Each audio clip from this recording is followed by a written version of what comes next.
Ah, les pinsons, symbole de la paix, ce magnifique oiseau accueillant le printemps avec ses doux chants harmonieux et qui, par sa douce mélodie, attire les femelles. Pas seulement, cet animal chasse tout autre pinson qui ose chanter différemment que lui. Mais alors, Jamine, comment est-ce que c'est possible que deux pinsons de la même espèce n'aient pas le même chant? Eh bien, c'est très simple. Tout d'abord, il faut savoir que l'on retrouve chez le pinson une sorte de diversité dialectique. En effet, le chant du pinson varie d'un espace, d'un milieu, d'un environnement à un autre. Prenons comme exemple la France, le chant du pinson des Cahors diffère totalement de celui des montagnes noires.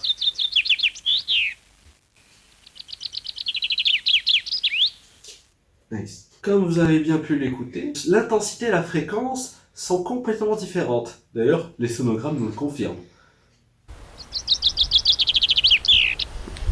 Jamine, un pinson des Landes en pleine grésine. Oh, un pinson grésine. C'est la Oui, un pinson chasse tout autre individu qui ose chanter une chanson différente que la sienne. Une autre étude a montré que même l'environnement impactait influençait plutôt sur le chant des oiseaux. En effet, dans les villes par exemple, les activités humaines empêchaient notre pauvre petit oiseau de se faire entendre par les femelles. Et donc pas de femelles, pas de reproduction, et pas de reproduction, pas de descendance. Heureusement, notre cher petit oiseau a une solution.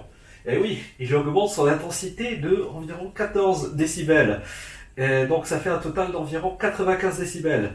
Exactement comme dans un concert. Donc si vous passez juste à côté, sans vous boucher les oreilles, autant vous dire que ça va être très difficile.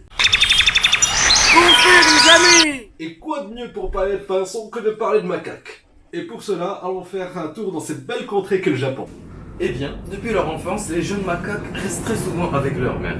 Ils l'imitent et apprennent de ses comportements. C'est pour ça que s'est répandue la technique du lavage de grains.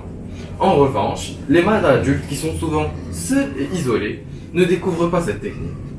Pour conclure, la mutation, l'hybridation, la méiose, la reproduction, tous ces phénomènes liés à l'ADN ne sont pas forcément les seuls facteurs des mécanismes de diversification. En effet, comme on a pu le voir chez le pinson et le macaque, la diversité chez eux se fait par transmission culturelle et qui est souvent influencée par la société et le milieu qui les entoure. Oh, mais tout ça a du sens. Ça veut dire que leur chant est influencé par des facteurs environnementaux. Eh, pinson, t'as une culture, hein?